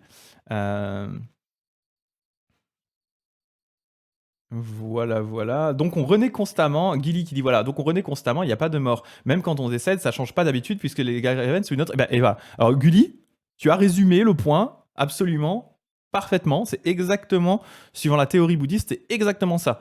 Donc si on renaît constamment, il n'y a pas de mort réelle. Il n'y a pas réellement de mort dans le sens où quand on décède, ça change pas d'habitude puisque les agrégats reviennent juste sous une autre forme. Ce qui se passe au quotidien d'instant en instant. C'est exactement ça. Alors bien vu, super bien résumé en une phrase. Nickel. Et du coup, par conséquent, même pendant la durée... Voilà, et donc on arrive au point de Gulli, exact. Par conséquent, même pendant la durée de cette vie, nous naissons et mourons à chaque instant, et pourtant nous continuons d'exister. Si nous pouvons comprendre qu'en cette vie, nous pouvons continuer à exister sans qu'il y ait une substance permanente et immuable, telle qu'un soi ou une âme, pourquoi ne pouvons-nous pas comprendre que ces forces elles-mêmes puissent continuer à agir sans qu'il y ait en elles un soi ou une âme pour les animer après que l'organisme physique a cessé de fonctionner. Donc c'est exactement le point de Gulli. Gulli a résumé le truc. Gulli a atteint l'éveil. Let's go Gulli. Gulli est un Arahant actuellement. Non mais en réalité, c'est en fait la grosse différence en fait avec justement avec un Arahant avec la blague pour aller au bout de la blague, mais c'est que c'est une chose de le comprendre, mais c'est une autre chose de l'intégrer réellement et de l'appliquer. C'est ça qui fait la différence en fait entre une personne qui rejoint le début. Je reviens sur la terre pour vous guider. Gulli a atteint l'éveil. Mais en vrai, c'est ça. Vous voyez, c'est ça la différence, c'est que en fait, c'est une chose d'arriver à vraiment le comprendre.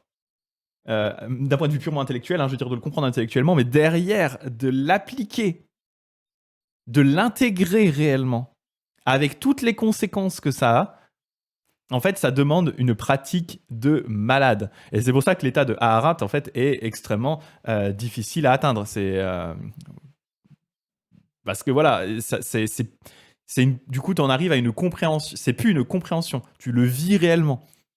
Voilà. Et il y a des exercices dans le Theravada, des exercices pour vous aider à atteindre cette espèce de compréhension presque physique, cette intégration réelle de cette logique, où par exemple, vous allez commencer donc à faire une méditation comme je vous l'avais fait par exemple sur le souffle pour calmer votre esprit. Une fois que votre esprit arrête de partir dans tous les sens comme les gamins dans la maison en feu là, vous allez en fait focaliser votre esprit sur votre corps et vous allez observer l'apparition et la disparition de tout ce qui se passe sur votre corps. Vous allez dire, ah tiens, ça me gratte. Et au début, vous allez dire, ah ça me gratte, c'est une sensation constante de grattage, j'ai envie de me gratter. Et en fait, quand vous allez focaliser votre esprit dessus, vous allez voir que cette sensation, elle fait apparition, disparition, apparition, disparition. Et au bout d'un moment, elle va disparaître. Et là, vous dire, ah tiens, j'ai mal au pied. Vous allez dire, ah j'ai mal au pied. C'est une sensation qui reste. Et en fait, quand vous allez observer, vous allez dire, là, j'ai mal au pied. Ah tiens, j'ai pensé à un truc. Ah, j'ai mal au pied. Ah tiens, ça me gratte le cou. Ah, j'ai mal au pied. Et en fait, vous allez voir que ces sensations, elles font que ça, en fait, en permanence. Elles apparaissent et elles disparaissent. Et le but de cet exercice bouddhiste, du Theravada, en fait, c'est d'accélérer cette compréhension et cette attention, en fait, c'est vraiment cette attention à l'apparition, disparition des éléments de votre corps, jusqu'au point où, en fait, le cerveau, à un moment, switch. Et en fait, vous ne pouvez plus que voir le monde comme ça. Alors moi, je n'ai pas pratiqué du tout dans cette branche Theravada, et j'ai pas réellement pratiqué cela, mais il y a des gens vraiment qui arrivent du coup à un espèce d'état où leur cerveau vit réellement cette apparition, disparition permanente en fait. Donc voilà, c'est le Theravada. Et à nouveau, moi je pratique dans le Mahayana où on voit les bodhisattvas qui font des vœux et qui restent dans le monde et qui reviennent et qui voilà. Voilà, Gulli, tu peux désormais essayer de rejoindre les rangs des bodhisattvas. Voilà. Voilà, donc ils disent, lorsque ce corps, il en est là, hein, lorsque ce corps physique n'est plus capable de fonctionner, les énergies ne meurent pas avec lui, mais elles continuent de s'exercer en prenant une autre forme que nous appelons une autre vie. Chez un enfant, toutes les facultés physiques, mentales et intellectuelles sont tendres et faibles, mais elles possèdent en elles-mêmes la potentialité de produire un homme adulte. Les énergies physiques et mentales qui forment ce qu'on appelle un être sont douées en elles-mêmes du pouvoir de prendre une forme nouvelle, de croître graduellement et d'atteindre leur pleine puissance. Il y a cette logique de dire, hein, effectivement, on a du mal à concevoir cette idée de renaissance des agrégats qui se perpétuent, enfin ces effets du karma et les agrégats qui vont apparaître, disparaître, et ça va se produire de la même façon dans la mort, mais pourtant, on n'a pas forcément de mal à concevoir que la personne qu'on est à 38 ans n'est pas la même que celle qu'on était à 8 ans, autant physiquement que mentalement. Ce sont deux personnes complètement différentes, et pourtant il y a une forme de continuité. Comme il n'y a pas de substance permanente et immuable, rien ne se transmet d'instant en instant, alors il est évident que rien de permanent, d'immuable, ne peut passer ou transmigrer d'une vie à l'autre. C'est une série qui continue sans rupture, mais qui cependant change à 5 instants. Donc à nouveau, et c'est pour ça que j'aime bien l'image de la rivière, je trouve que c'est facile à comprendre. Il faut imaginer, du coup, c'est comme une rivière qui n'est jamais la même d'un instant à un instant, mais pourtant il y a quand même la rivière qui coule. Et en fait, c'est ça, c'est une série, c'est-à-dire qu'il y a quand même une forme de continuité, mais pourtant c'est une continuité qui change en permanence. C'est assez particulier à comprendre quand même. Avec ce truc d'apparition-disparition, dit Babushka, ce n'est plus possible de se focus sur une activité. Si, d'une certaine façon, mais c'est une bonne question. Il faudrait demander à un Aharot comment est-ce que tu te focuses sur une activité. Quand tu es du coup, tu vois juste que tout apparaît et disparaît en instant en instant, comment est-ce que tu te focuses sur une activité? Après, c'est une très bonne question en vrai. N'étant pas à ce niveau, je m'en remets à Jizo pour une raison obscure. Jizo. Ouais. Gilly qui dit en tant que bodhisattva, j'espère que j'aurai droit à ma figurine kawaii comme Jizo. Bah écoute, la chance quoi. La série, à proprement parler, n'est rien que du mouvement. C'est comme une flamme qui brûle pendant la nuit. Ce n'est pas la même, ce n'est pas non plus une autre. Un enfant grandit, il devient un homme de 60 ans. Il est évident que cet homme n'est pas le même que l'enfant né 60 ans auparavant. Mais qu'aussi, ce n'est pas une autre personne. C'est ça qui est intéressant. De même, un homme qui meurt ici et renaît ailleurs n'est ni la même personne, ni une autre. C'est une continuité de la même série. La différence entre la mort et la naissance n'est qu'un instant de notre pensée. Le dernier instant de la pensée en cette vie conditionnera le premier instant dans ce qu'on appellera une vie suivante, qui n'est en fait que la continuation de la même série. Pendant cette vie, même un instant de la pensée conditionne le suivant. C'est-à-dire qu'on se projette, on continue à se projeter. C'est ça le cycle des naissances et des morts, on se continue à se projeter via notre volition. Ainsi, selon le point de vue bouddhiste, la question d'une vie après la mort ne constitue pas un grand mystère, et un bouddhiste ne se préoccupe pas du tout de ce problème. En réalité, comme on dit, si on accepte le fait qu'on ne fait que apparaître et disparaître, donc mourir et renaître d'instant en instant, alors la question de ce qui se passe dans les renaissances devient finalement assez anecdotique parce que c'est globalement la même chose que ce qui se passe au quotidien. C'est comme ça qu'on esquive d'une certaine façon un petit peu la question dans le bouddhisme, c'est marrant. Tant qu'il y a la soif d'être et de devenir, le cycle de continuité se poursuit. Il ne pourra prendre fin que lorsque la force qui le meut, cette soif même, sera arrachée, coupée par la sagesse qui aura la vision de la réalité, de la vérité, du nirvana. Voilà qui conclut ce chapitre sur la seconde noble vérité qui est l'origine de la souffrance. Comment vont vos cerveaux? Est-ce que ça a cramé ou pas au milieu? Parce que j'avoue que c'est dense. Le bouquin est dense. Le bouquin est dense et il génère beaucoup de questions et c'est normal. C'est tout à fait normal. Donc voilà en tout cas pour ce live fort en réflexion et en discussion philosophique. Vous voyez que là on s'approche quand même fort de discussions presque plus philosophiques, avec quand même toujours une teinte de religieux. Et à nouveau, moi je dis toujours que ce débat religion versus philosophie est un débat moderne qui n'a pas vraiment de sens. À l'époque où les textes bouddhistes étaient écrits, il n'y avait pas de réelle différence entre philosophie et religion.